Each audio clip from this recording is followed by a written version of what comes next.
The forest just outside Hartford, Vermont, had never felt so quiet. It was the kind of silence that made the leaves seem louder as they shifted beneath your feet. Lorraine Mercer, 41, walked with purpose down the narrow wooded path, her boots pressing into the damp earth. Dressed in a pale cardigan and jeans still dusted with flour from that morning's breakfast, she gripped a flashlight even though it was barely past 9. Her son, Finian, or simply Finn as she called him, trailed close behind, his small blue hoodie zipped to the neck and a backpack bouncing softly as he walked. They were searching for Oliver, the family's rescue dog, who had darted off after a squirrel before sunrise. Lorraine had grown up here. She knew these woods, knew where the light bent between the trees and where the ground softened near the old stream bed. But something today felt wrong. She hadn't voiced it aloud, but a dull pressure had settled in her chest the moment they stepped past the old gate. "Mom," Finn said suddenly, stopping mid-step, "the ground's moving." Lorraine turned. He was pointing to a patch of earth near a cluster of oaks, where the leaf cover looked unusually disturbed. She crouched beside it, placing her hand on the soil. And then she felt it, a subtle heave, a tremor, like a shallow breath exhaled from beneath the ground. Without thinking, she dug. First with her hands, clawing through the leaves, the topsoil, and broken twigs. Finn watched in frozen silence. Just inches below, her fingers struck fabric. A dark suit jacket, fine but soaked and stained. Her stomach turned. "Oh God!" she whispered, frantically tearing through the rest of the dirt. And then a man's face emerged, still, pale, dirt smeared across a bloodied temple and dark beard.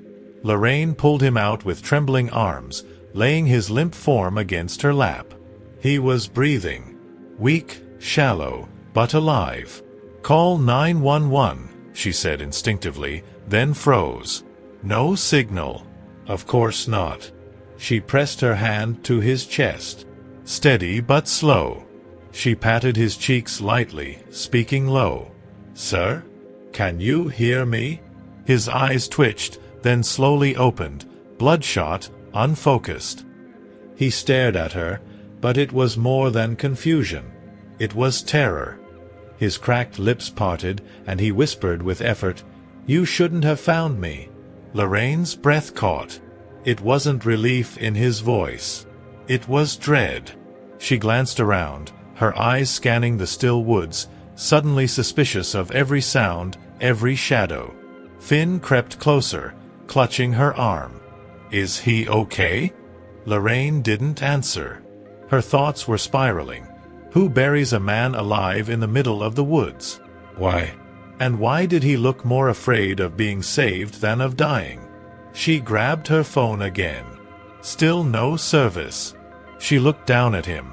The fine clothing, the expensive watch, the bruises. This wasn't just a lost hiker. Whoever Quentin Harlow was, someone wanted him gone badly enough to bury him breathing. And just as his eyes fluttered shut again, he whispered one last thing, so faint Lorraine nearly didn't hear it. "If they know I'm alive, they'll come back." Lorraine had carried Quentin as far as the old gravel service road that split the forest in two. Her arms ached, and every few steps she had to stop to breathe. Finn walked silently beside her, casting glances over his shoulder like he expected someone, or something, to appear from the trees. Quentin's weight pressed against her like a warning. She didn't know who he was, but she could feel it in his stillness. This wasn't over. The woods weren't just quiet. They were watching. Every creak of the branches above felt deliberate. Too still. Too patient. When she finally set him down against a large rock at the edge of the road, Quentin stirred again, moaning softly. His eyes opened for a second, then darted toward Finn. "The boy," he mumbled. Lorraine immediately stepped between them. "He's my son," she said, unsure why she felt the need to protect Finn from a man who was barely conscious. But something about Quentin's gaze, sharp, haunted, told her this man knew danger more intimately than most. "Quentin, what happened to you?" she asked, but he only turned his face away, breathing heavily, refusing to speak. She tried dialing again. No service. She held the phone above her head, then moved toward the east, praying for even one bar. Nothing. Lorraine knew the area well enough. They were still a mile from the nearest ranger station. Leaving Quentin alone wasn't an option. Taking him with them was nearly impossible. And Finn was already asking too many questions.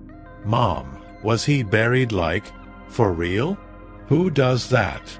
Lorraine couldn't answer. She crouched next to Quentin, watching his chest rise and fall, each breath shaky and shallow. It was then that she noticed something strange. On the inside of his left wrist, just above the expensive watch, was a tattoo. Small, subtle, 3 dots in a triangle. At first, it meant nothing to her, but something about it made her skin prickle. It looked like a mark, a brand. She reached out to touch it, but the moment her fingers brushed his skin, Quentin jolted upright, grabbing her wrist with a surprising strength. "Don't," he growled, eyes wide. "You don't know what that means."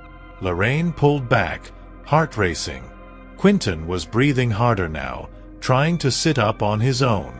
"Who did this to you?" she asked, voice low. He looked at her for a long moment, like he was deciding whether she was someone he could trust. Then, finally, he said something that made her blood run cold. "They think I'm dead. And if they find out I'm not, they'll bury all of us." Finn took a step back. The wind picked up, and from deep in the forest Lorraine could swear, just for a moment, that she saw movement among the trees. Lorraine didn't sleep that night. After finally managing to drag Quentin to the ranger station with Finn's help, they had called for an ambulance. But something in her resisted letting go. She didn't give them her real name when they asked. Just said she was a neighbor who'd found him hiking. Maybe it was fear. Or instinct. But something about Quentin's eyes, the desperation and warning in them, made her feel they were already in too deep. When the paramedics left with him, she stood in the doorway of the station, arms crossed tightly, watching the red lights fade into the forest. Back home, Finn had fallen asleep on the couch, curled beneath a fleece blanket with Oliver, the dog who had started all of this, now resting calmly at his side. Lorraine sat across the room, staring at the blank television screen, her hands clenched in her lap. That tattoo. Those words. "They think I'm dead. If they find out I'm not." She couldn't stop replaying it. Her body was in her living room, but her mind was still in the woods, still hearing that last gust of wind and the subtle movement in the trees. By morning, she called the hospital pretending to be a family friend. The nurse hesitated before speaking. "He's stable, but not speaking. He gave no ID, no insurance. Quiet as a ghost." The phrase chilled her. Lorraine knew silence could be louder than screams, and Quentin Harlow was shouting something without saying a word. That name, though, Harlow. It sounded familiar, didn't it? She opened her laptop, fingers trembling slightly as she typed. And there it was. Quentin Harlow, 42, CEO of a venture capital firm in New York. Went missing 6 days ago. Last seen boarding a private helicopter in Connecticut. Official reports suggested a crash near the Canadian border. No bodies found. Presumed dead. Lorraine stared at the article, heart thudding. He wasn't just some man. He was news. And she had pulled him out of the dirt. She kept reading, scanning for anything that might explain the fear in his voice. Then she saw it. Harlow has been under investigation for suspected connections to an off-record investment syndicate with international ties. No details, just speculation. But it was enough to make her stomach twist. He hadn't been lost. He'd been erased. The phone rang, snapping her out of her thoughts. Unknown number. She let it ring once, twice, then answered. No voice. Just static. And then, finally, a single word, low and mechanical, distorted through the line. "Stop." Lorraine's breath caught. Somewhere down the hall, Finn stirred in his sleep, and for the first time, she realized they were already being watched. Lorraine didn't speak of the phone call to anyone, not even to Finn. But after that chilling voice whispered, "Stop," her perception of the house changed completely. She started locking every window twice, keeping her phone off when not in use, and checking the front door at least 3 times before going to bed. But it wasn't just paranoia. Something had shifted. The silence in their home now felt charged, like static before a lightning strike. Even Oliver, normally a lazy old dog, would growl softly at shadows near the hallway at night. That evening, Lorraine sat at the kitchen table with the lights off, sipping cold coffee, scrolling through articles about Quentin Harlow. Every new piece made the picture clearer, but far more disturbing. His disappearance wasn't an accident. And while the media called it a tragic mystery, a few whispers online spoke of something else. The Syndicate, one anonymous commenter had written, "Harlow knew too much. They bury their problems." She clicked away, suddenly aware of how exposed she was. If someone knew Quentin was alive, and knew she had found him, what stopped them from coming for her next? Later that night, as she checked on Finn, she noticed something small but strange. The window in his room was open by an inch. She was sure she had closed and locked it earlier. Her heart thudded. She walked over and shut it slowly, hands trembling. Finn stirred in his bed, murmuring softly in his sleep. Lorraine stayed by his side for a long time, watching him breathe, wondering how a simple walk in the woods had turned into this, into fear, into secrecy, into danger. Around midnight, her phone buzzed. Unknown number again. This time, she didn't answer. She just stared at the screen until the ringing stopped. Then, a text appeared. "He's not who you think he is. Stay out of it." No name. No reply option. Just that. The next morning, Lorraine drove to the hospital. She had to see him. Had to hear the truth from his mouth. Quentin was awake but heavily guarded by hospital staff.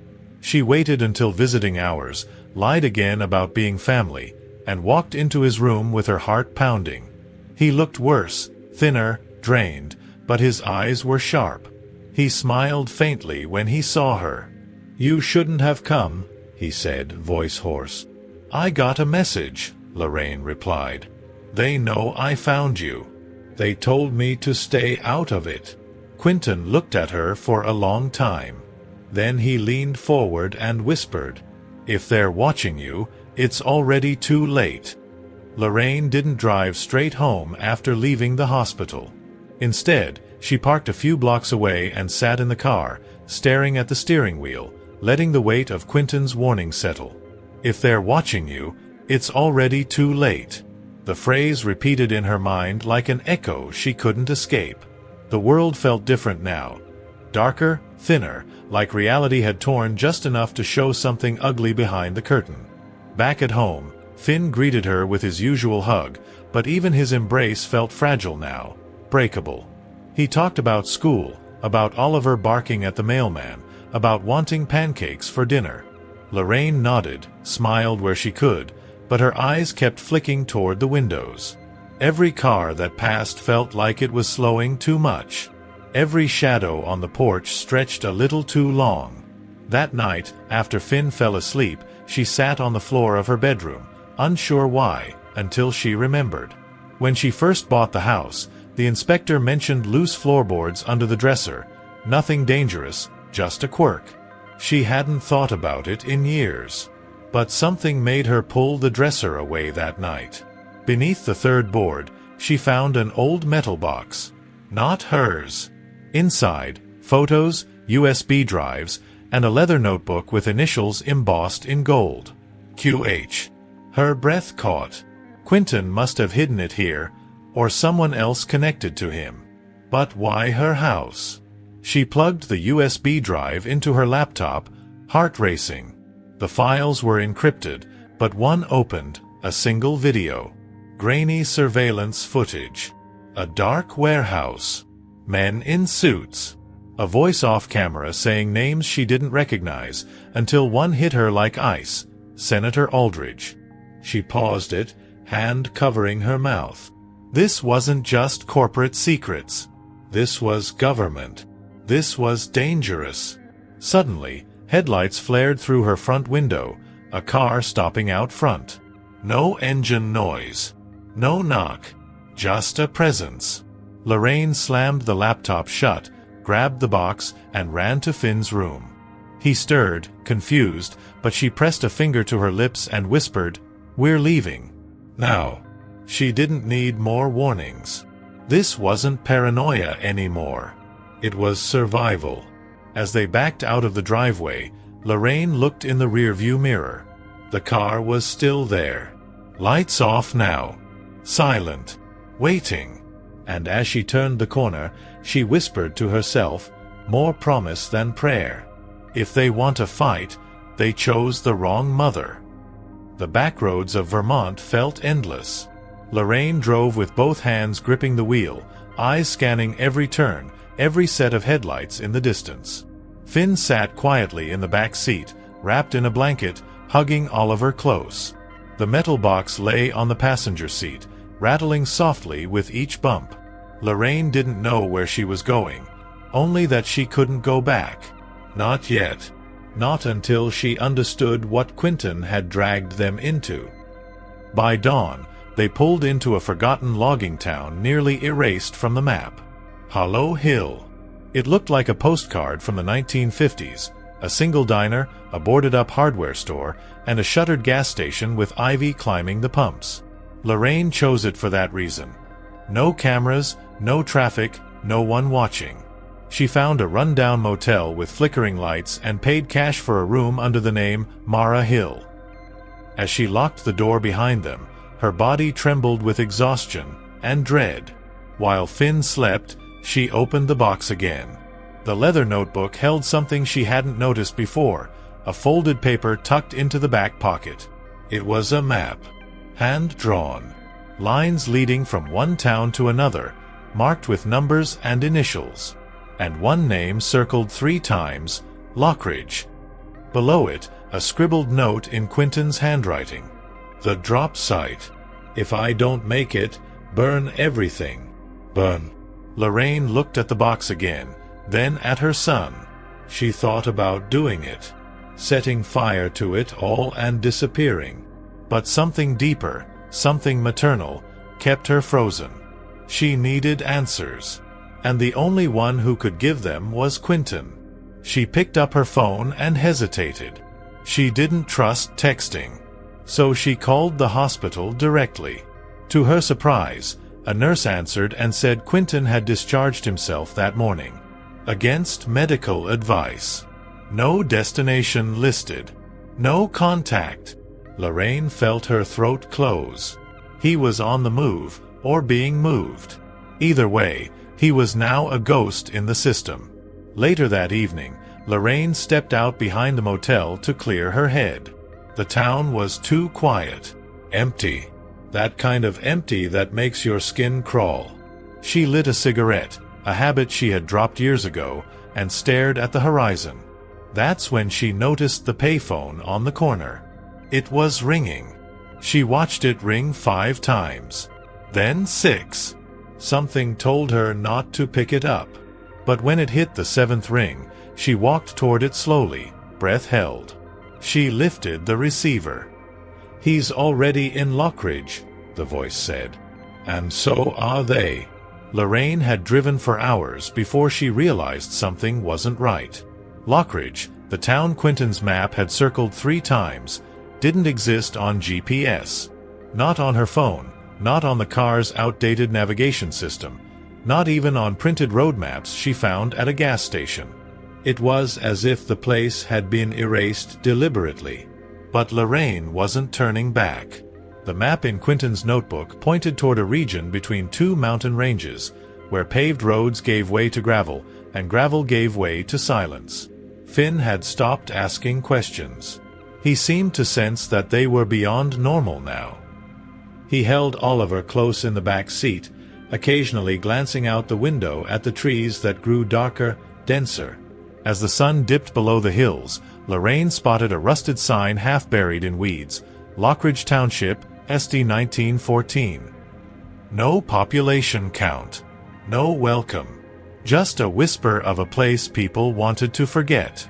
The town appeared almost suddenly, a cluster of abandoned buildings, most with windows shattered or covered with warped plywood. One church. One general store. A single street that looped like a noose. Lorraine parked near what looked like an old post office, shut off the engine, and listened. Nothing. Not even wind. "Stay here," she told Finn, locking the doors. He nodded, bravely, though his fingers tightened around the dog's collar. Inside the post office, dust hung in the air like fog. The room was untouched, desks overturned, old letters scattered across the floor. On one wall, someone had spray-painted a symbol, 3 dots in a triangle. The same as Quentin's tattoo. Lorraine's pulse quickened. This was no coincidence. This place wasn't abandoned. It had been buried. Erased, like Quentin. Like secrets people would kill to keep hidden. In the back room, she found a box sealed with red tape. It had her name on it. Her name. Not fake. Lorraine Mercer. Her breath caught. She hadn't been pulled into this by accident. She had been part of it all along. She opened the box with shaking hands. Inside, photos of her as a teenager. Reports. Surveillance images from years ago. A copy of her high school yearbook, with Quentin Harlow circled in the corner of a group photo. They had gone to the same school. She staggered back. Everything she thought she knew about Quentin, about her past, was wrong. The voice on the payphone had been right. They were already in Lockridge. But who was they? A noise came from outside. A car. No headlights. Just movement. And Lorraine realized they hadn't followed her here. They'd been here all along. Lorraine barely made it back to the car before the unmarked vehicle turned the corner. It coasted slowly down Lockridge's only street, silent as a shadow. She ducked inside, locking the doors. Finn looked up, startled by the panic in her face. "Get down," she whispered. He obeyed instantly, crouching with Oliver on the floor of the back seat. Lorraine's heart pounded so loudly it drowned out everything else. Her fingers hovered over the ignition, but she didn't start the car. Not yet. The other vehicle stopped 20 yards away. 2 men stepped out. No uniforms. No visible weapons. But something in their posture screamed military. Trained. Deliberate. One of them walked toward a nearby building while the other stood in the road, scanning the area with cold, calculated movements. Lorraine didn't recognize either of them, but deep down, she understood they weren't looking for Quentin anymore. They were looking for her. She slid the USB drive from her pocket, the one from the metal box, and shoved it deep into the lining of Finn's backpack. If something happened to her, someone needed to know. She reached back and took her son's hand. "No matter what happens," she said softly, "you run. Don't wait for me. You find someone you trust and give them that drive. Promise me." Finn nodded, eyes wide, lips trembling. He was only 6, but Lorraine knew he understood. He always had. Suddenly, a knock on the window. Lorraine turned. The second man now stood inches away, tapping the glass with the back of his knuckle. "Come." Controlled. He didn't speak. He didn't need to. His eyes said everything. "Step out, or we'll pull you out." Lorraine exhaled, unlocked the door, and stepped out slowly, closing it behind her. She kept her voice steady. "I don't know what you think I've seen, but I'm not part of this." The man tilted his head. "Aren't you?" he said, finally. His voice was soft, but it carried weight, like he wasn't asking a question, but delivering a sentence. "You were part of it before Harlow ever was. Lorraine stared at him. "What are you talking about?" He smiled, cold, distant. "He didn't tell you, did he?" he said. "Quentin forgot one very important thing. You're the reason this all started." Lorraine froze. She didn't respond. She couldn't, because in the next second she remembered something, a buried memory from years ago. A hallway. A conversation. Quentin's face. Her name on a list. It had all begun long before she ever found him in the dirt. And now they were here to bury the truth again. The wind cut through the broken streets of Lockridge like a whisper carrying old secrets. Lorraine stood still, facing the man who had just shattered the last piece of her certainty. "You're the reason this all started." She wanted to scream at him, demand answers, but her voice failed. Instead, her eyes searched his face for a crack, anything human. There was nothing. Just that same detached calm, like he was stating a fact too heavy for anyone to hold. He handed her a folder. Thin. Plain. No markings. She opened it with trembling fingers. Inside were printed pages, old, yellowed, but official. Government seals, initials, and something else, her name. Over and over again. Lorraine Mercer, listed as an unwitting asset in a classified program called Echo Route. She scanned quickly. Recruitment attempts. Surveillance orders. Mentions of her high school. Of Quentin. A buried note at the bottom of one page. Subject's memory modification appears stable. Contact has been limited to avoid reactivation. Her knees gave out. She sat on the cold ground, trying to catch her breath. Memory modification. Quentin hadn't just known her, they had been part of the same secret. But someone had erased her side of it. All the gaps in her life, the moments that never quite added up, they weren't accidents. They were design. They had used her, then made her forget. Until now. "You were supposed to stay buried like the rest of them," the man said. "But then you found him. You woke it all back up." Lorraine looked up at him, eyes burning. "So what happens now? You kill me to keep the past dead?" He didn't answer. He just stepped aside. That's when she saw him. Quentin, stepping out from behind a nearby building, his arm in a sling, his face pale but determined. "You weren't supposed to find the file," Quentin said quietly. "They were going to let you go. Until you remembered." Lorraine stood slowly. "Why didn't you tell me the truth?